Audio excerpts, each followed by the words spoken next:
Hello everyone. बोलो तो बोझ। चलो तो अभी हम लोग क्या स्टार्ट करने जा रहे हैं? Vector in polar form. इससे पहले हम लोग क्या क्या पढ़ चुके हैं? वेक्टर इन कोऑर्डिनेट फॉर्म। वेक्टर इन कोऑर्डिनेट फॉर्म में क्या क्या पढ़े हैं अभी तक? तो सबसे पहले कि वेक्टर को रिप्रेजेंट कैसे करते हैं। वेक्टर को रिप्रेजेंट करने का तरीका क्या है? कोई भी वेक्टर ए है तो उसके पहले हेड पे क्या होना चाहिए? एरो। वेक्टर है तो रिप्रेजेंट करने का तरीका क्या? उसके ऊपर एरो लगा होगा। फिर उसमें रिप्रेजेंट करने का तरीका है a i cap plus b J cap plus c a cap. इसमें i cap j cap k cap क्या रिप्रेजेंट करता है? एक्स एक्सिस, वाई एक्सिस और ए बी सी क्या हो गया? कंपोनेंट। कंपोनेंट क्या हो गया? Component, coordinate, magnitude. जो समझना है समझो। कंपोनेंट, कोऑर्डिनेट, मैग्नीट्यूड जो समझना है समझो। किसके अलावा? तो ए हो गया कंपोनेंट अलावा एक्स एक्सिस, बी हो गया कंपोनेंट अलावा वाई एक्सिस और सी हो गया कंपोनेंट अलावा जेड एक्सिस। तो a i cap plus b J cap plus c k cap. इस तरीके से हम लोग वेक्टर को कोऑर्डिनेट फॉर्म में रिप्रेजेंट करते हैं। ठीक है, इसमें आई कैप होता है एक्स एक्सिस, जे कैप होता है वाई एक्सिस और के कैप होता है जेड एक्सिस। That's all. इसके बाद फिर टाइप्स ऑफ वेक्टर में आया 1D वेक्टर, 2D वेक्टर और 3D वेक्टर। 1D वेक्टर मतलब जिसमें सिर्फ कोई एक ही एक्सिस होगा, या तो एक्स एक्सिस, वाई एक्सिस या फिर 2D वेक्टर में एक्स और वाई हो सकता है, वाई और जेड हो सकता है, एक्स और जेड हो सकता है। तो जब दो एक्सिस इन्वॉल्व होगा तो 2D वेक्टर, एक एक्सिस इन्वॉल्व होगा तो और तीनों एक्सिस इन्वॉल्व होगा तो 3D वेक्टर। इसके बाद फिर हम लोगों ने पढ़ा एडिशन ऑफ वेक्टर। क्या पढ़ा? एडिशन ऑफ टू और मोर देन टू वेक्टर्स को हम लोग और क्या बोलते हैं? Resultant vector. क्या बोलते हैं उसको? तो एडिशन ऑफ टू और मोर देन टू वेक्टर्स को हम लोग रिजल्टेंट वेक्टर भी बोलते हैं। तो दो वेक्टर को ऐड कैसे करना है या दो से अधिक वेक्टर का ऐड कैसे करना है ये हम लोग सीखे, है ना। मतलब आई कैप को आई कैप के साथ जोड़िए, जे कैप को जे कैप के साथ जोड़िए और के कैप को के कैप के साथ जोड़िए। एडिशन हो गया। एडिशन को ही क्या बोलते हैं हम लोग? बोलो। Resultant vector. एडिशन को ही क्या बोलते हैं हम लोग? Resultant vector. ध्यान रखना यहाँ होना चाहिए, डिवीजन चल रहा है, क्विक डिवीजन। ठीक है। एडिशन की बात करें हम लोग सब्ट्रैक्शन। क्या करें? सब्ट्रैक्शन। सब्ट्रैक्शन में क्या था? भाई आई कैप में से आई कैप को घटाइए, जे कैप में से जे कैप को घटाइए और के कैप में से के कैप को घटाइए। सब्ट्रैक्शन हो गया। इसके बाद आया मल्टीप्लिकेशन। क्या आया? मल्टीप्लिकेशन दो टाइप का था। कितने टाइप का था? एक था डॉट प्रोडक्ट, दूसरा था डॉट प्रोडक्ट को एक और नाम से जानते हैं, यस, स्केलर प्रोडक्ट। किस नाम से जानते हैं? और क्रॉस प्रोडक्ट को एक और नाम से जानते हैं, क्या बोलते हैं? Vector product. क्रॉस प्रोडक्ट को एक और नाम से जानते हैं, क्या बोलते हैं उसको? Vector product. तो डॉट प्रोडक्ट को स्केलर प्रोडक्ट क्यों बोला जाता है? क्योंकि आफ्टर डूइंग डॉट प्रोडक्ट करने के बाद जो हमें मिलता है वो एक स्केलर क्वांटिटी होता है। डॉट प्रोडक्ट करने के बाद जो क्वांटिटी हमें मिलता है वो क्या होता है? स्केलर क्वांटिटी होता है। इसीलिए डॉट प्रोडक्ट को किस नाम से जाना गया? स्केलर प्रोडक्ट के नाम से। ठीक है। नियम क्या है डॉट प्रोडक्ट का? तो आई कैप को आई कैप के साथ मल्टीप्लाई करना है और आई कैप को क्या करना है? आ जाना है। बिल्कुल सही। मतलब आई कैप आपका क्या हो जाएगा? आई कैप को आई कैप के साथ मल्टीप्लाई करिएगा, जे कैप को जे कैप के साथ और के कैप को और आई cap j cap k cap को क्या कर जाना है? खा जाना है। इससे क्या होगा कि जो क्वांटिटी मिलेगा वो स्केलर क्वांटिटी मिलेगा। क्या क्वांटिटी मिलेगा? स्केलर क्वांटिटी मिलेगा। Right, very good. इसीलिए डॉट प्रोडक्ट को स्केलर प्रोडक्ट भी बोलते हैं। तो डॉट प्रोडक्ट करना बहुत आसान था। इसके बाद आया क्रॉस प्रोडक्ट। क्या आया? उसमें सबसे पहले क्या बनाना पड़ता है? 3/3 का मैट्रिक्स। क्या बनाना पड़ता है? 3/3 का मैट्रिक्स। फिर आई कैप को पकड़ते हैं, परपेंडिकुलर वगैरह कुछ ड्रॉ करते हैं, क्रॉस मल्टीप्लाई करके सब्ट्रैक्ट करते हैं। कुछ एक नियम है उसका, है ना। थोड़ा सा कॉम्प्लेक्स नियम है, लेकिन एक बार समझ जाओ तो फिर कोई दिक्कत नहीं है। तो फिर जब हम लोग क्रॉस प्रोडक्ट करके निकालते हैं, जब हम लोग क्रॉस प्रोडक्ट करके निकालते हैं तो जो क्वांटिटी आता है उसमें आई cap j cap k cap present होता है या एब्सेंट होता है? आई cap j cap k cap उसमें प्रेजेंट होता है। इस कारण से उसको हम लोग क्या बोलते हैं? Vector product. क्या बोलते हैं उसको? Vector product. अच्छा, डॉट प्रोडक्ट में ए डॉट बी करो चाहे बी डॉट ए करो, बात एक ही है। लेकिन क्रॉस प्रोडक्ट में ए क्रॉस बी करो या बी क्रॉस ए करो, एक ही बात है या अलग है? अलग। अंतर कहा जाता है साइन में। बिल्कुल सही, माइनस साइन का अंतर आ जाता है। A cross B equal to minus of B cross A। Is that clear? Okay, चलिए, वेरी गुड। इसके बाद फिर हम लोग पढ़े क्या? Magnitude of vector. क्या पढ़े हम लोग? किसी भी वेक्टर का मैग्नीट्यूड निकालना पड़े। अब निकालना पड़े तो मैग्नीट्यूड कैसे निकालेंगे? कोऑर्डिनेट वेक्टर अगर दिया हुआ है तो, जैसे कोई कोऑर्डिनेट वेक्टर दिया हुआ है a i cap plus b j cap plus c k cap, इस वेक्टर का सिर्फ और सिर्फ मैग्नीट्यूड चाहिए हमें। ये वेक्टर का अपना मैग्नीट्यूड कितना है? तो कोई फोर्स है 3i cap plus 4j cap minus 7k cap, तो इस फोर्स का असल मैग्नीट्यूड चाहिए। सिर्फ क्या चाहिए? तो नियम क्या है? Under root a square plus b square plus c square.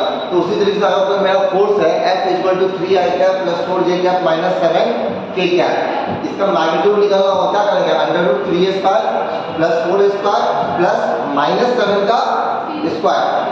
ठीक है, सबका रूट करना होगा। ठीक है, तो इस तरीके से हम लोग क्या निकालना सीखे थे? किसी भी वेक्टर का मैग्नीट्यूड, किसी भी वेक्टर का। अब उसी वेक्टर का हमें चाहिए डायरेक्शन। क्या चाहिए? डायरेक्शन। तो जब किसी वेक्टर का सिर्फ डायरेक्शन चाहिए होता है तो उसे हम लोग क्या कहते हैं? Unit vector. क्या कहते हैं उसे? Unit vector. तो यूनिट वेक्टर का मतलब हो गया ऐसा वेक्टर जिसका मैग्नीट्यूड 1 हो, जिसका मैग्नीट्यूड 1 हो। तो उसमें क्या था? कोई भी वेक्टर को अगर हमको यूनिट वेक्टर के रूप में दिखाना है तो उसको लिखेंगे a कैप। वेक्टर a है तो उसका यूनिट वेक्टर लिखना होगा, क्या लिखेंगे? a cap. और a cap is equal to vector a divided by magnitude of vector a। Vector a divided by magnitude of vector a। तो ये सब हम लोग लास्ट क्लास में डिस्कशन कर चुके थे। आज हम लोग क्या डिस्कस करने वाले हैं? Vector in polar form. तो सबसे पहले बात तो ये आता है कि वेक्टर को पोलर फॉर्म में रिप्रेजेंट कैसे करते हैं, है ना? तो जैसे देख लीजिए, ये x एक्सिस है और ये y एक्सिस है। अब यहाँ पर हम लोग एक वेक्टर को इस तरीके से रिप्रेजेंट कर रहे हैं। ये कोई एक वेक्टर है, इसका अपना कुछ तो मैग्नीट्यूड होगा, उसको हम लोग यहाँ पर डायरेक्ट लिख देते हैं। और इसका किसी भी एक्सिस से एंगल दिया होना चाहिए, या तो x एक्सिस से या तो y एक्सिस से। यहाँ पर हम लोगों ने ये एंगल किस एक्सिस से लिया है? x एक्सिस से। किससे लिया है? ये एंगल y एक्सिस से भी लिया जा सकता है। Is that clear? तो ये होगा वेक्टर इन विच फॉर्म?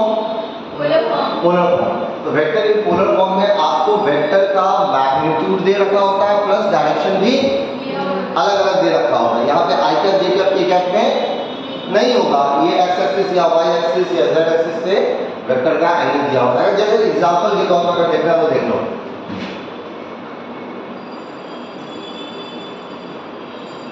ये हो गया x और ये हो गया y। एक फोर्स हम लगा रहे हैं इधर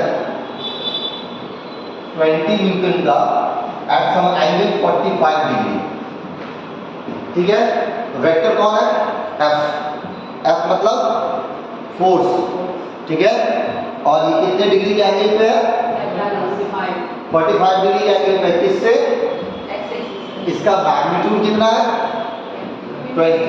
मैग्नीट्यूड कितना है? ये जो वेक्टर रिप्रेजेंट हुआ, ये आई cap j cap k cap में है क्या? नहीं। ये एक पोलर, ये जो वेक्टर है वो किस फॉर्म में है? पोलर फॉर्म में, जिसमें उसका मैग्नीट्यूड अलग से दे रखा है, डायरेक्शन भी अलग से दे रखा है। ठीक है, अब है यहाँ पर क्या कि सर ये जो वेक्टर है इसका x पे वैल्यू कितना है, y पे वैल्यू कितना है, z पे वैल्यू कितना है, ये बताइए।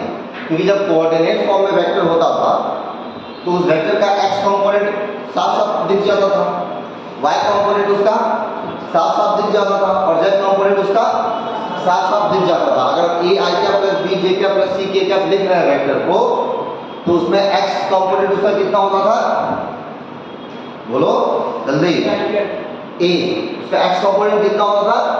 a, उसका y कंपोनेंट कितना होता था?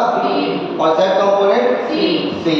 तो इस तरीके से सर ये जो पोलर फॉर्म में वेक्टर है, इसका x कंपोनेंट कितना है बताइए, इसका y कंपोनेंट कितना है बताइए, और z कंपोनेंट कितना है बताइए। ठीक है, ये क्या होगा? इस वेक्टर का मैग्नीट्यूड। ये क्या होगा? इस वेक्टर का। और कोऑर्डिनेट फॉर्म में मैग्नीट्यूड कैसे निकाल सकते हैं? Under root a square plus c square. तो वो जो under root a square plus b square plus c square करके जो निकाल रहे हैं वही मैग्नीट्यूड यहाँ पे दिखा गया है। तो ये क्या होगा? वेक्टर का मैग्नीट्यूड। समझ में आएगा बात? चलिए, मतलब जैसे कोई वेक्टर होगा फोर्स का something a i cap plus b J cap plus c k cap, उसका जब मैग्नीट्यूड निकालेंगे under root a square plus b square plus c square, तो वो कितना आ जाएगा? 20। तो 20 समझ में आया क्या है इसका? इसका असल मैग्नीट्यूड है। क्या है? असल मैग्नीट्यूड है इसका। ठीक है, चलिए, तो हम चाहते हैं क्या? इसका एक्स कंपोनेंट निकाला जाए। क्या निकाला जाए? एक्स कंपोनेंट निकालने के लिए आप इस वेक्टर के हेड से एक्स एक्सिस पे एक परपेंडिकुलर ड्रॉ कीजिए। ड्रॉ हो गया, और इसके बाद फिर यहाँ से टेल से लेकर के जहाँ पे एक परपेंडिकुलर ड्रॉ हुआ है वहाँ पर एक एरो बना लीजिए। तो ये जो आपका एरो आया यही कहलाएगा एक्स कंपोनेंट ऑफ वेक्टर। क्या कहलाएगा? X component of vector. और अगर वाई कंपोनेंट चाहिए तो आप हेड से, वेक्टर के हेड से आप वाई एक्सिस पे परपेंडिकुलर ड्रॉ कीजिए और फिर टेल से लेकर के यहाँ तक एक लाइन ड्रॉ कीजिए। तो ये कहलाएगा आपका वाई कंपोनेंट। ठीक है, अब देखो ट्रिग्नोमेट्री की मदद से हम लोग AX निकाल सकते हैं। कैसे? तो ये बेस है और ये हाइपोटेनस है। तो बेस अपॉन हाइपोटेनस क्या होता है? बेस अपॉन हाइपोटेनस क्या होता है? cos theta. तो अपन cos थीटा लिख लेंगे। cos theta equal to base upon hypotenuse. Is that clear? तो AX कितना आ जाएगा तुम्हारा? A cos theta. तो ये क्या होता है बेटा? कौन सा कंपोनेंट? X component. इसी तरीके से हम लोग वाई कंपोनेंट निकालते हैं। तो वाई कंपोनेंट जितना यहाँ पे है उतना, जो हाइट यहाँ पे है ए वाई, वही हाइट यहाँ भी होगा ए वाई। Just no. तो हम लोग ये तो परपेंडिकुलर हो गया। तो ये परपेंडिकुलर निकालने के लिए क्या करना पड़ेगा? Sine theta cos theta. जोर से बोलो। Sine theta equal to perpendicular upon hypotenuse. A Y hypotenuse कितना है? जोर से बोलो। ए। तो यहाँ से ए वाई कितना आ जाएगा? ए साइन थीटा या साइन थीटा है? ए साइन थीटा। ठीक है, तो इस तरीके से हम लोग एक्स कंपोनेंट निकालना सीख गए। और वाई, अब इसको कोऑर्डिनेट फॉर्म में लिखना हो तो क्या लिखेगा? आई कैप के साथ एक्स कंपोनेंट जाएगा और जे कैप के साथ वाई कंपोनेंट। तो एक्स कंपोनेंट क्या है तुम्हारा? हाँ बिल्कुल सही। क्या बोला? ए cos थीटा और ए sin थीटा जे कैप। और जेड कैप तो है नहीं, प्लस 0 जेड कैप, 0 के कैप। सॉरी, बिल्कुल सही, 0 के कैप। जेड एक्सिस नहीं है यहाँ पे, 2 डायमेंशनल वेक्टर है।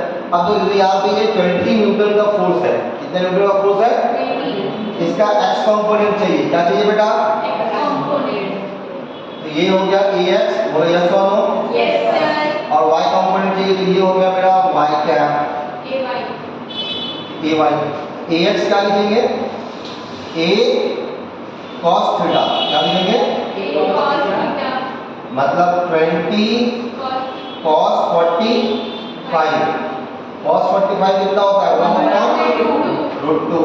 ये अगर रेशनलाइज करके लिखोगे तो इसको लिखना पड़ेगा 20 × √2/2, और नहीं तो ऐसे भी छोड़ सकते हो 20/√2। तो ये अगर रेशनलाइज करके लिखोगे तो हो जाएगा 10√2। तो ये हो गया एक्स कंपोनेंट। बोलो यस और नो। Yes sir. तो ये एक्स कंपोनेंट निकालना बहुत मुश्किल है क्या? No sir. लेकिन इसका यूज बहुत ज्यादा है।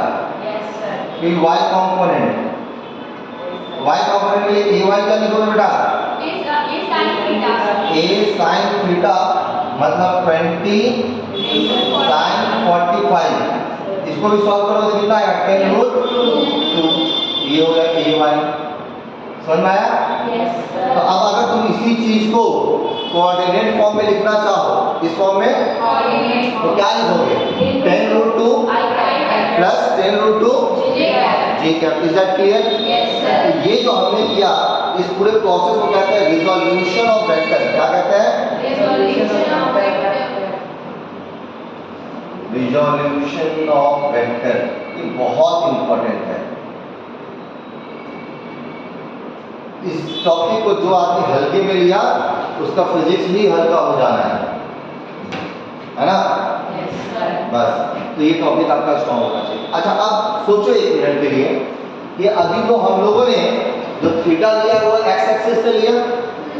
अगर मैं थीटा वाई एक्सिस से लूं तो क्या ये चीज सेम रहेगा या थोड़ा बहुत कुछ बदल जाएगा? थोड़ा बहुत बदल जाएगा। थोड़ा बहुत बदल जाएगा। वैसे क्या बदलेगा वो भी देख लो एक बार। हम लोग फिर से एक्सिस ड्रॉ करते हैं।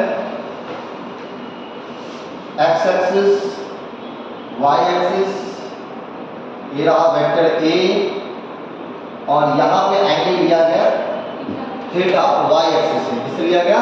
Y axis. वाई एक्सिस से। मैग्नीट्यूड इसका ए। तो अभी बार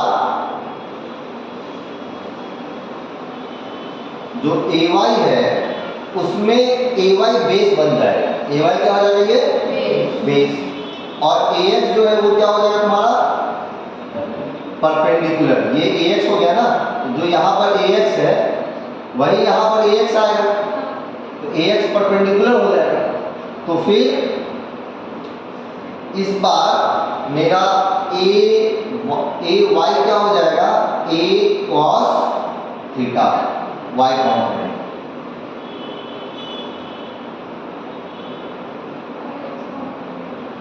और x component A cos theta. Sin theta. X component हो जाएगा मेरा ए। Sin theta. क्या डिफरेंस है दोनों में, समझ में आया? Yes. एक बार देख लो और हम किसी एक से पूछ सकते हैं कि क्या डिफरेंस है।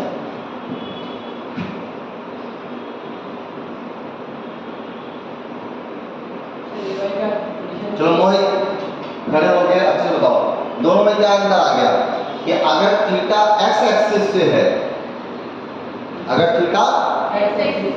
तो एक्स कंपोनेंट क्या होगा? ए cos थीटा। एक्स कंपोनेंट क्या होगा? A cos theta. अगर थीटा वाई एक्सिस से है तो वाई कंपोनेंट क्या होगा? A cos theta. तो ए cos थीटा जो कंपोनेंट आएगा वो उस एक्सिस के लिए आएगा जिस एक्सिस से थीटा लगा हुआ होगा। ये बात दिमाग में रहेगा, फिट कर लीजिए।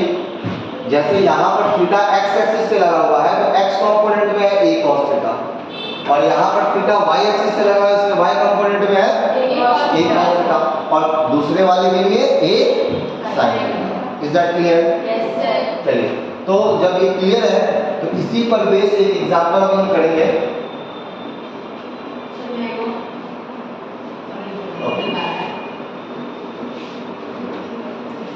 अभी देखो बेटा, हम क्या करते हैं, ये फोर्स को 20 डिग्री रहने देते हैं और ये एंगल बस बदल देते हैं। एंगल अब यहाँ से ले लेते हैं, ये 60 डिग्री ले लेते हैं, ठीक है, एग्जाम्पल के लिए। तो ए वाई क्या लिखा जाएगा? A cos 60. ए cos 60 मतलब 20 cos 60। cos 60 की वैल्यू कितनी होती है? 1/2 कट गया कितने बार में? 10। ए वाई कितना है हमारा? 10। और इस तरीके से ए एक्स क्या लिखेंगे हम लोग? ए sin 60। तो 20 sin 60 कितना होता है? √3/2। 2 से करा 10 टाइम्स कितना हो जाएगा ये? 10 रूट। अब इसी को अगर कोऑर्डिनेट फॉर्म में लिखना होगा कैसे लिखेंगे? F equal to 10 I cap plus K cap है ही नहीं, इसलिए कोई बात ही नहीं। तो रिजोल्यूशन ऑफ वेक्टर का मतलब समझ में आया? जो तुम्हारा कंपोनेंट चल रहा था a i cap plus b J cap plus c k cap, उसका भी मतलब समझ में आ गया। ए आई कैप का मतलब था क्या? X component. बी जे कैप का मतलब था क्या? Y component. और उसी तरीके से सी के कैप का मतलब है जेड कंपोनेंट। ठीक है, बैठ जाओ, वही हो गया। तो अब अगर वेक्टर को पोलर फॉर्म में दिया तो उसका भी एक्स कंपोनेंट निकाल सकते हैं, वाई कंपोनेंट निकाल सकते हैं। तुम लोग का एक्स कंपोनेंट और वाई कंपोनेंट का फील आता है कि नहीं? ये है क्या? समझ में आ रहा है? जैसे कोई फोर्स हम बीच में लगा रहे हैं उसका असर एक्स एक्सिस पे कितना होगा, वाई एक्सिस पे। कितना होगा? हम इस रास्ते चले 20 मीटर, है ना, हम इस रास्ते चले 20 मीटर, तो मेरा एक्स एक्सिस पे कितना डिस्टेंस ट्रेवल हो गया और वाई एक्सिस पे कितना डिस्टेंस ट्रेवल हो गया। यही तो एक्स कंपोनेंट और वाई कंपोनेंट है। Is that clear? चलिए बहुत अच्छा। तो रिजोल्यूशन ऑफ वेक्टर समझ में आ गया। तो थीटा जिस एक्सिस से लगा हुआ रहेगा, थीटा जिस एक्सिस से लगा हुआ रहेगा, जिस एक्सिस से लगा हुआ रहेगा उसके लिए cos थीटा। बिल्कुल सही, जोर से बोलो सब लोग, उसके लिए cos थीटा आएगा। एक बार हम बोलते हैं, मेरे बात उसका आंसर करना। जिस एक्सिस से थीटा लगा होगा उसका कंपोनेंट cos थीटा होगा। एक cos थीटा या जो भी हो, z होगा तो z cos थीटा, जो भी हो cos थीटा टर्म आएगा उस एक्सिस के कंपोनेंट में जहाँ से थीटा होगा। हाँ, बात करना। ये रिजोल्यूशन वेक्टर हम अच्छे से बात करना रहेगा। रिजोल्यूशन ऑफ वेक्टर के बाद एक बहुत ही इंपॉर्टेंट टॉपिक है, that is called parallelogram law of vector addition. क्या है?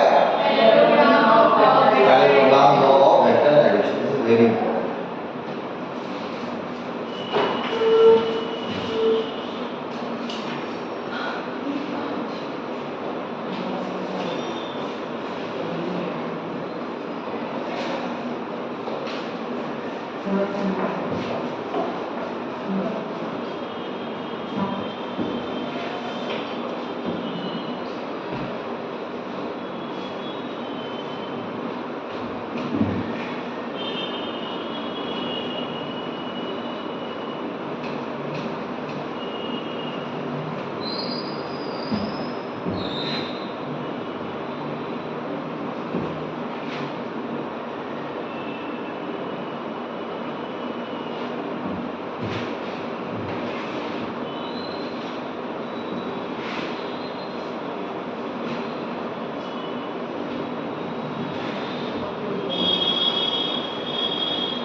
ठीक है, अगला टॉपिक है हमारा पैरेललोग्राम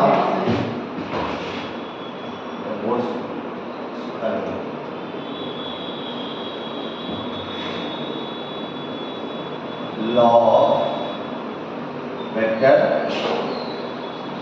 एडिशन।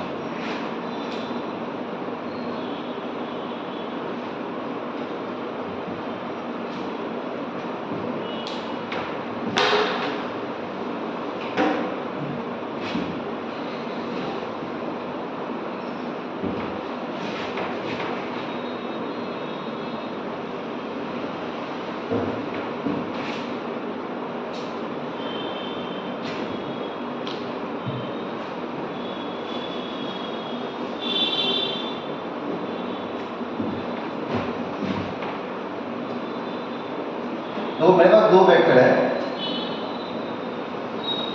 ए और बी, ठीक है। दोनों टेल टू टेल अटैच है। कैसे अटैच है? टेल टू टेल, और बीच का एंगल है इनका थीटा। इन दोनों वेक्टर को जोड़ना है। दो वेक्टर को कोऑर्डिनेट फॉर्म में जोड़ना तो बड़ा आसान था। आई को आई के साथ जोड़ दिए, जे को जे के साथ, और के को, लेकिन इसको कैसे जोड़ेंगे?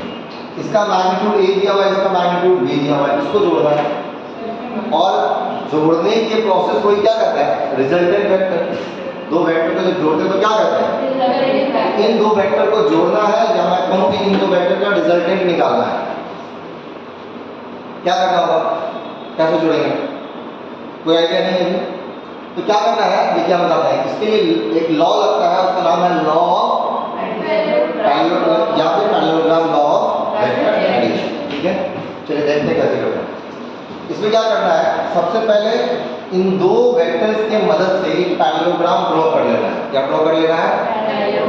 चलिए पैरेललोग्राम ड्रॉ होगा यूं।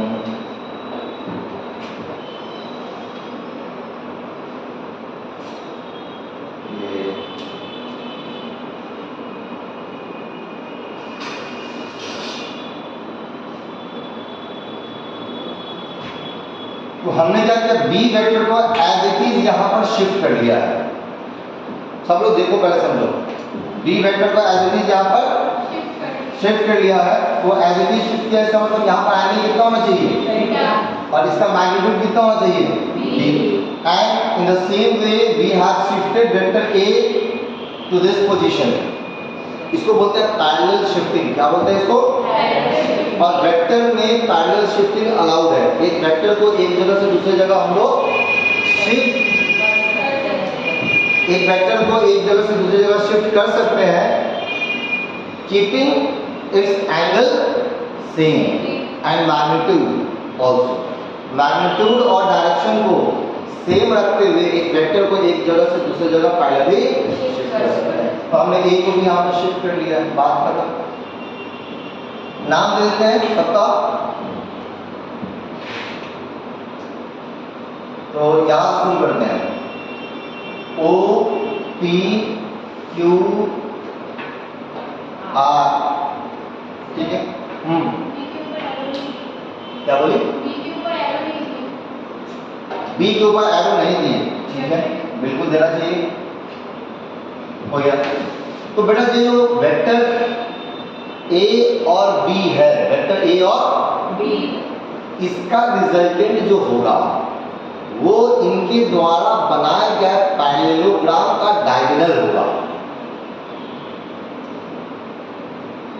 ठीक है, ए और बी वेक्टर के द्वारा बनाए गए पैरेललोग्राम का डायगोनल तो दो होगा।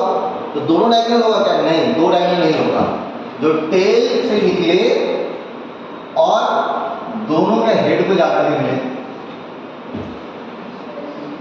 ये क्या लाएगा? Resultant vector. ये क्या लाएगा? अब रिजल्टेंट वेक्टर है, अगर वेक्टर है पोलर फॉर्म में, इसका अपना मैग्नीट्यूड होगा, अपना। तो मैग्नीट्यूड को मान लो r से लिखा गया और डायरेक्शन को अल्फा से लिखा गया। मैग्नीट्यूड को r से लिख दिया और डायरेक्शन को अल्फा से। मैग्नीट्यूड r है, डायरेक्शन यहाँ पे अल्फा। तो 1 बाय 1 अभी हम लोग दोनों कैलकुलेट करेंगे, इसका मैग्नीट्यूड भी और डायरेक्शन भी। तो अगर ये लेंथ निकालना है, डायगोनल का लेंथ निकालना है, तो एक ट्रायंगल पहले ड्रॉ करना पड़ेगा और वो भी राइट एंगल ट्रायंगल। ऐसा ट्रायंगल, तो राइट एंगल ट्रायंगल में क्या करो कि यहाँ से एक परपेंडिकुलर इस बेस पर ड्रॉ कर दो और इस पॉइंट का कुछ नाम देना पड़ेगा। तो पी क्यू आर हुई क्या, इसका नाम देते हैं एस। ठीक है, अब मेरे पास राइट एंगल ट्रायंगल बना। कौन सा राइट एंगल ट्रायंगल बना भाई? बताओ। O Q S. O Q S क्या हो गया? Right angle triangle.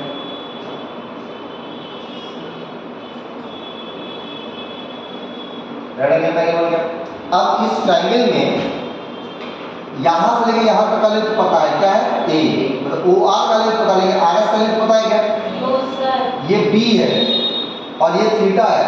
ये क्या कहलाएगा? Base. In triangle Q R S, ध्यान दो ट्रायंगल कौन सा बात कर रहा है? Q R S. तो यहाँ पे आर एस कितना हो जाएगा? ये तो बेस हो गया। तो बेस वाले के लिए क्या आता है? Cos theta. बेस वाले के लिए क्या आता है? और हाइपोटेन्यूज क्या है यहाँ पर? बी, मतलब बी कॉस। अरे बोलो यस और नो? Yes sir. और यहाँ पर क्यूएस क्या है? परपेंडिकुलर है। परपेंडिकुलर वाले के लिए क्या होता है? और हाइपोटेन्यूज क्या है? बी, मतलब बी साइन थीटा। दो तो अब मेरे पास ये लेंथ आ गया, कितना है, जोर से बोलो। B cos थीटा और ये लेंथ भी आ गया, ये लेंथ कितना है, B sin theta. b sin theta. अब हम जिस ट्रायंगल की बात कर रहे थे, राइट एंगल ट्रायंगल OQS, इसमें बेस पता है, परपेंडिकुलर पता है, हाइपोटेनस मिल जाएगा। Yes sir। कौन से लॉ से, पाइथागोरस। ठीक है, तो again in triangle OQS, OQ बराबर अंडर रूट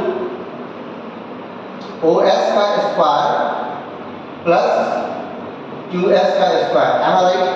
Yes sir। अच्छा, OS कितना होगा कौन बताएगा, हाथ खड़ा करो। OS कितना होगा, चलो तो श्रुति तुम। OS होगा A plus B cos theta. OS हो जाएगा sir A plus, B cos theta. फिर से OS हो जाएगा A, यहाँ से यहाँ तक का डिस्टेंस कितना है, A और यहाँ से यहाँ तक डिस्टेंस कितना है, B cos तो थीटा। OS हो जाएगा A plus B cos theta. का होल स्क्वायर। QS कितना है, चलो तुम बताओ संदीप, दिख रहा है क्या सामने, B sin थीटा। तो B sin थीटा का, बैठ जाओ, इसमें एक्सपेंड कर सकते हैं क्या, तो a square plus b square cos square theta plus 2ab cos theta, और ये हो जाएगा मेरा b square sin square theta whole root. अब हम लोग क्या करते हैं, a स्क्वायर को दे रखते हैं plus b square cos square theta और b square sin square theta में से b स्क्वायर को कॉमन ले लेते हैं। b स्क्वायर को हम कॉमन ले लिए तो बचा क्या, cos स्क्वायर थीटा प्लस, इसमें से b चला गया तो बचा क्या, sin स्क्वायर थीटा, और फिर 2ab cos थीटा। अब cos square theta plus sin square theta, तो छोटा बच्चा बता देगा कितना होगा, बचेगा a square plus b square plus 2ab cos theta. तो यही OQ क्या है, रिजल्टेंट है, यस और नो। Yes sir। R का मतलब होगा magnitude of resultant, magnitude of, सिर्फ मैग्नीट्यूड निकालने से तो वेक्टर का काम पूरा होता नहीं है, आपको साथ ही साथ क्या चाहिए, डायरेक्शन भी चाहिए, क्या चाहिए, और डायरेक्शन भी यहाँ पे अल्फा है, डायरेक्शन क्या है यहाँ पे, अब ये अल्फा भी निकालना है डायरेक्शन के लिए। चलो इस साइड करते हैं डायरेक्शन का काम, डायरेक्शन ऑफ आर वेक्टर मतलब रिजल्टेंट। तो बताइए क्या करें फिर से, इन ट्रायंगल OQS, OQS, तो यहाँ पर tan अल्फा बराबर क्या लिखते हैं, परपेंडिकुलर बाय बेस। नहीं सुनाई दिया, परपेंडिकुलर बाय बेस। परपेंडिकुलर कितना है, QS और बेस कितना है, OS। OS।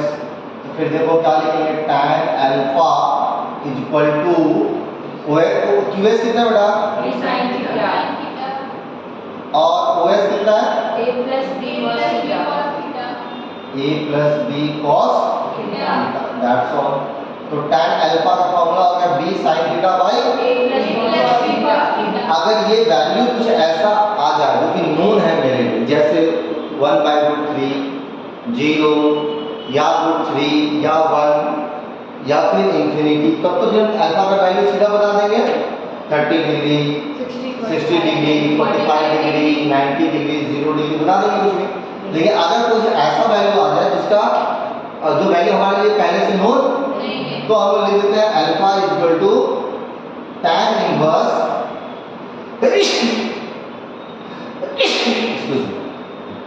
B sin theta upon A plus B।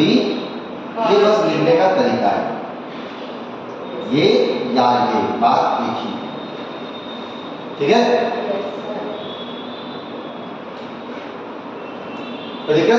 No sir। तो रिजल्टेंट, दो वेक्टर के रिजल्टेंट का फॉर्मूला क्या आया, root under square plus b square plus 2ab cos theta. सबको याद होना चाहिए, बोलो रिजल्टेंट का फॉर्मूला क्या है? Root under a square plus b square plus 2ab cos theta.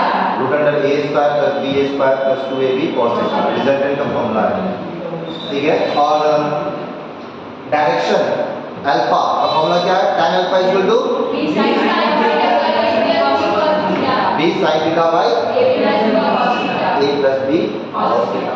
तो जब आपको दो वेक्टर दिया जाएगा कुछ एंगल पे 60 डिग्री 30 डिग्री कुछ भी, तो उसका रिजल्टेंट आप निकाल सकते हैं।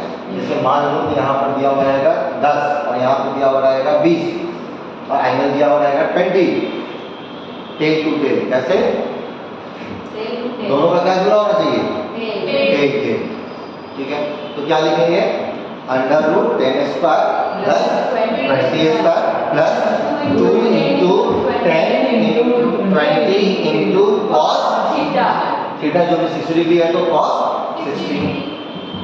और tan अल्फा निकालना होगा, अल्फा निकालना होगा क्या करें? b sin थीटा मतलब 20 sin 60 बाय 10 प्लस 20 cos 60, ठीक है। b sin theta by a plus b cos theta. तो ये हम लोग क्या निकालना सीख गए? डायरेक्शन और magnitude of resultant. Is that clear? यही जाना जाता है parallelogram law of vector addition. किससे जाना जाता है? Parallelogram law of vector addition, ठीक है। अब देखो इसी में कई सारे केसेस आ जाएंगे, ठीक है। केसेस क्या आ जाएगा कि अगर ये दो वेक्टर a और b 0 डिग्री पर, क्या हो? 0 डिग्री का मतलब दोनों एक ही डायरेक्शन में, ए भी इधर ही हो और बी भी ये a हो गया ये b हो गया, थीटा कितना हो गया? अगर थीटा 0 हो गया तो फॉर्मूला क्या बनेगा? देखो तो cos 0 कितना होता है? 1। cos 0 क्या होता है? 1। ये फॉर्मूला क्या बनेगा? a square plus b square plus 2ab क्या बन जाएगा?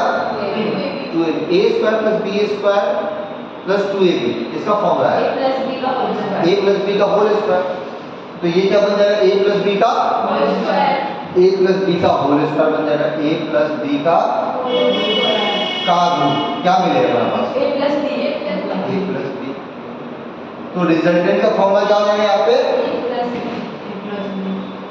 a प्लस कब? जब थीटा 0। Is that clear? अगर दोनों वेक्टर अपोजिट डायरेक्शन में हो, इसमें हो अपोजिट डायरेक्शन, ये दोनों सेम डायरेक्शन में, जब दो वेक्टर सेम डायरेक्शन में होगा तो रिजल्टेंट सीधा क्या करेंगे? a प्लस, ज्यादा दिमाग रुकना नहीं लगाना पड़ेगा, एंगल वगैरह में कुछ नहीं, रिजल्टेंट का डायरेक्शन किधर आएगा? इसी डायरेक्शन में आएगा, इसी डायरेक्शन में रिजल्टेंट होगा। मतलब अल्फा कितना आएगा यहाँ पे? 0। कैसे? b sin 0, sin 0 कितना होता है? sin 0 0, तो इक्वल टर्म क्या हो जाएगा? तो tan अल्फा इक्वल्स टू 0, तो अल्फा इक्वल्स टू 0, तो रिजल्टेंट इसी डायरेक्शन में आएगा। ये तो हो गया कंडीशन 1, जब दो वेक्टर क्या है? दो से बोलो सेम डायरेक्शन में। लेकिन अगर दो वेक्टर अपोजिट डायरेक्शन में है, दो वेक्टर, एक वेक्टर a इधर है और दूसरा वेक्टर b इधर है, अपोजिट डायरेक्शन में मतलब एंगल कितना हो गया? अब फिर से उस फॉर्मूला में लगा करके देखो, cos 180 का वैल्यू कितना होता है? -1। कितना होता है? cos 180 का वैल्यू होता है -1, मतलब a square plus b square minus 2ab बन जाएगा -1। और ये किसका फॉर्मूला है? का रूट मतलब क्या होता है? a minus b। इसका मॉड ले लो कि रूट के अंदर का चीज कभी नेगेटिव नहीं होता है। तो ये हो जाएगा तुम्हारा रिजल्टेंट क्या बेटा? a minus b। तो इसमें भी दो केस हो जाता है। अगर a बड़ा है b से, अगर a बड़ा है b से तो a माइनस b, अगर b बड़ा होगा a से तो क्या ले लेंगे रिजल्टेंट? b minus a। और रिजल्टेंट का डायरेक्शन किधर जाएगा? B के साइड, इसमें B के साइड और इसमें A के साइड, A के साइड। और रिजल्टेंट के वैल्यू कितना हो जाएगा? इसमें A माइनस B और इसमें B माइनस A, जब दो वेक्टर अपोजिट डायरेक्शन में होगा तो क्या कर देना? बड़े में से छोटे को डायरेक्ट हटा देना। अपोजिट डायरेक्शन में, सेम डायरेक्शन में तो सीधा ऐड हो जाएगा, सेम डायरेक्शन में तो सीधा, अपोजिट डायरेक्शन में है तो माइनस होगा। ठीक है ना? तो अब अगर आने वाले समय में कोई चैप्टर आप पढ़ रहे हो और उसमें दो वेक्टर है, मान लो फोर्स, मान लो फोर्स, तो दो फोर्स सेम डायरेक्शन में है तो नेट फोर्स क्या कर देंगे? दोनों को ऐड कर देंगे। दो फोर्स अपोजिट डायरेक्शन में है तो क्या कर देंगे? किसमें से किसको? बड़े वाले में से छोटे वाले को माइनस कर देंगे और डायरेक्शन क्या आएगा? बड़े वाले की तरफ। डायरेक्शन किधर आएगा? दो केस वन में आएगा। एक तो अगर सेम डायरेक्शन में होगा तो A plus B, opposite direction में होगा तो। अब एक केस और आता है, वो भी बहुत पॉपुलर है।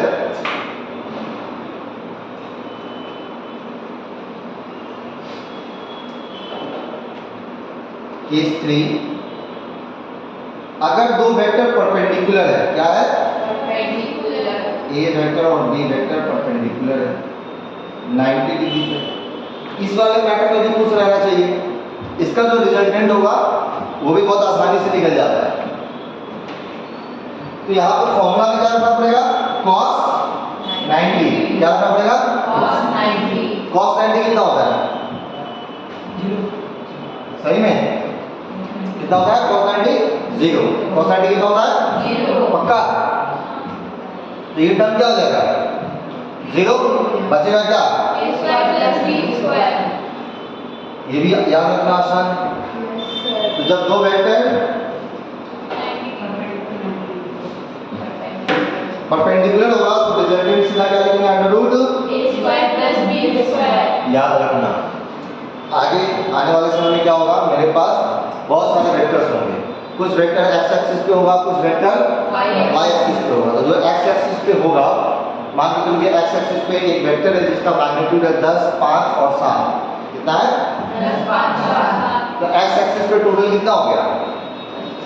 10 प्लस 5 प्लस, तो ये सेमी डायरेक्शन में, क्योंकि सेम डायरेक्शन में तो उसको सीधा जोड़ सकते हैं ना।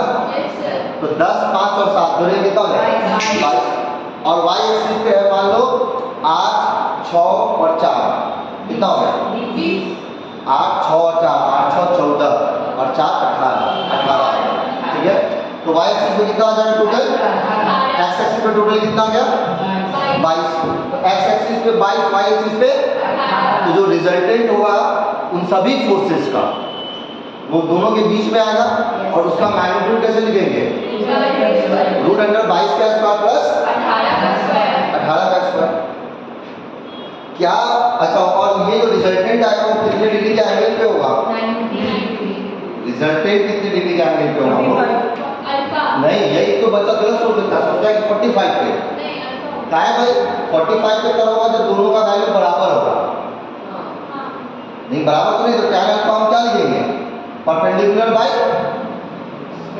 परपेंडिकुलर क्या है तुम्हारा? B और बेस क्या है तुम्हारा? A। जैसे अगर बेस मान लो तुम्हारा 22 है और परपेंडिकुलर तुम्हारा 18 है, तो tan अल्फा क्या लिखेगा? 18/22।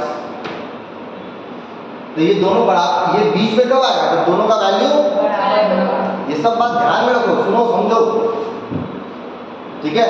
तो जो इन दोनों वेक्टर का रिजल्टेंट आएगा वो इन दोनों के बीच में आएगा। बीच में आने का मतलब ये नहीं कि एंगल बाइसेक्टर पे होगा। एंगल बाइसेक्टर पे कब होगा? जब दोनों का वैल्यू बराबर तब ना भाई, मतलब b बाई a, ऊपर भी 22 नीचे भी 22 करके कितना हो गया? a। और tan alpha equal to 1, alpha equal to 45 degree. अगर इसको काटने को आता है 1/√3, क्या आता है? 1/√3। तो अल्फा कितना हो जाएगा? 30 डिग्री। अगर इसको काटने वाला था √3, तो अल्फा का वैल्यू कितना हो जाएगा? 60 डिग्री, है ना? तो ये था केस नंबर 3, जब वेक्टर क्या हो? परपेंडिकुलर हो। जब वेक्टर क्या हो? एक बार तीनों केस को रिवाइज कर रहे हैं। अगर दो वेक्टर सेम डायरेक्शन में है तो रिजल्टेंट क्या हो जाएगा? ऐड हो जाएगा, मतलब a प्लस अगर दो वेक्टर, अच्छा डायरेक्शन क्या होगा रिजल्टेंट का? सेम, वही डायरेक्शन रह जाएगा। अगर दो वेक्टर अपोजिट डायरेक्शन में है तो माइनस होगा। तो माइनस होगा, इसमें से किसको घटाएंगे? बड़े वाले में से छोटे और डायरेक्शन किधर चला जाएगा? बड़े वाले की तरफ। बड़े वाले की तरफ। अगर दो वेक्टर परपेंडिकुलर है, क्या है? परपेंडिकुलर है, तो रिजल्टेंट क्या हो जाएगा? B square. और जो रिजल्टेंट आएगा उसका डायरेक्शन कैसे निकालेंगे? tan alpha equal to perpendicular by base. और परपेंडिकुलर अगर यहाँ से लिए तो ये परपेंडिकुलर होगा, और ये अगर यहाँ से एंगल लेते तो ये परपेंडिकुलर होगा और ये बेस होगा। और tan अल्फा सॉल्व करने के बाद जो वैल्यू है उससे देख लेंगे। ये अगर नॉन वैल्यू है तो एंगल बता देंगे, नहीं नॉन वैल्यू है तो सीधा क्या करेंगे? Alpha equal to tan inverse b by a। हाँ, जो आया वाला वो कर देंगे। Result clear? तीन केस हो गया। अच्छा, ये बात तो हम कल आगे बता ही दी है कि अगर दो वेक्टर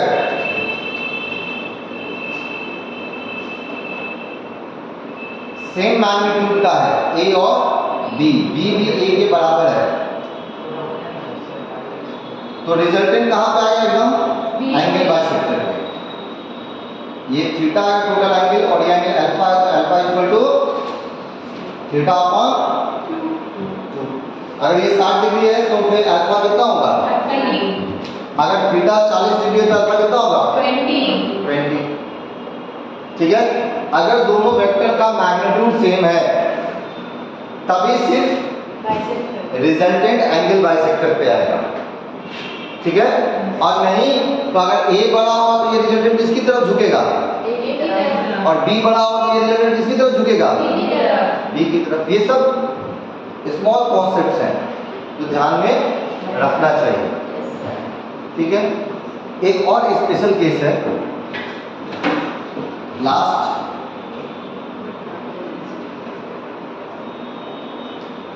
कि अगर दो वेक्टर इक्वल मैग्नीट्यूड का 120 डिग्री के एंगल पे हो, कितने डिग्री एंगल पे हो? 120। तो जिसका रिजल्टेंट आ गया बेटा, उसका मैग्नीट्यूड भी इन दोनों के जितना ही होगा। इसका रिजल्टेंट भी r, वेक्टर का मैग्नीट्यूड भी a ही होगा। कैसे? फॉर्मूला में देखो वहां पे a square plus b square plus 2a into cos 120। Yes और नो? b स्क्वायर की जगह पर तुमको a ही लिखना है। cos 120 का वैल्यू होता है -1/2। कितना होता है? -1/2। तो ये हो गया a square plus a square plus 2a square into -1/2।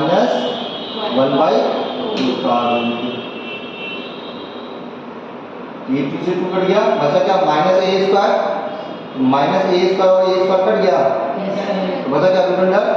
a square. ये तो कट गया ना, ये -a स्क्वायर यहाँ था और ये प्लस a स्क्वायर कट गया, बचा a square that is equal to a।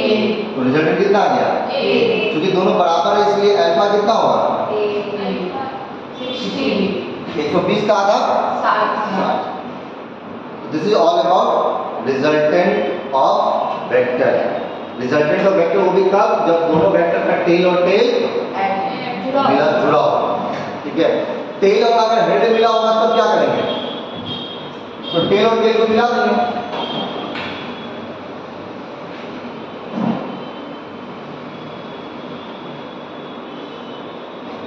For example मेरे कहने का मतलब ये है कि अगर मेरे पास इस तरीके से वेक्टर दिया हुआ है,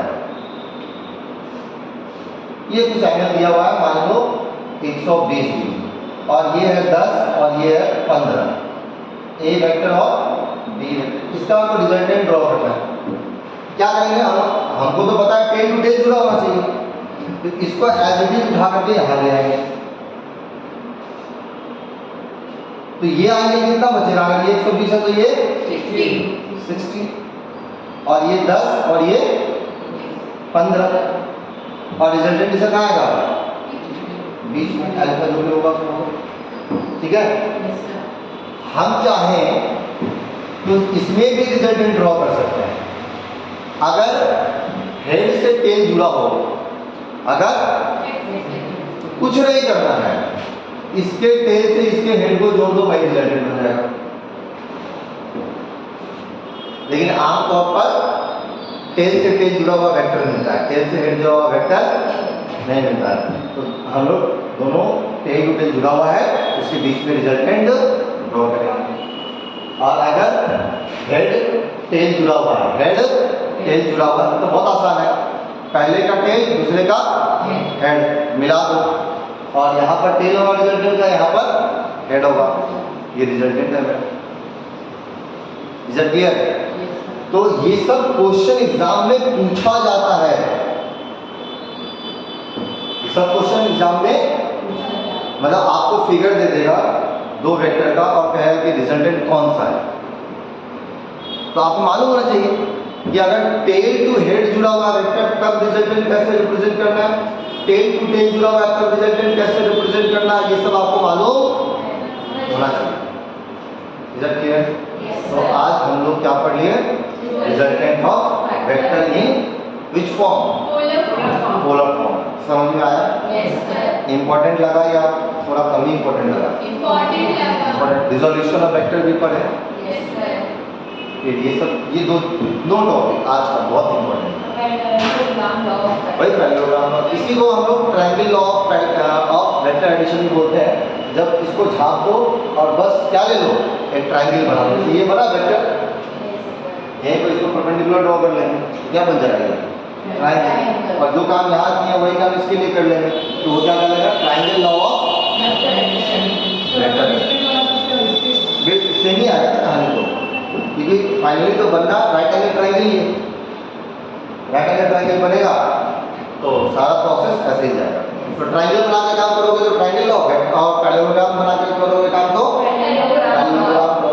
बहुत इंपॉर्टेंट था। अगले क्लास में हम लोग डॉट प्रोडक्ट, क्रॉस प्रोडक्ट पढ़ेंगे पोलर फॉर्म, ठीक है? और अगर टाइम रहा तो उसके आगे भी पढ़ेंगे, नहीं रहा तो फिर वहीं पे क्लोज कर देंगे। कल क्लास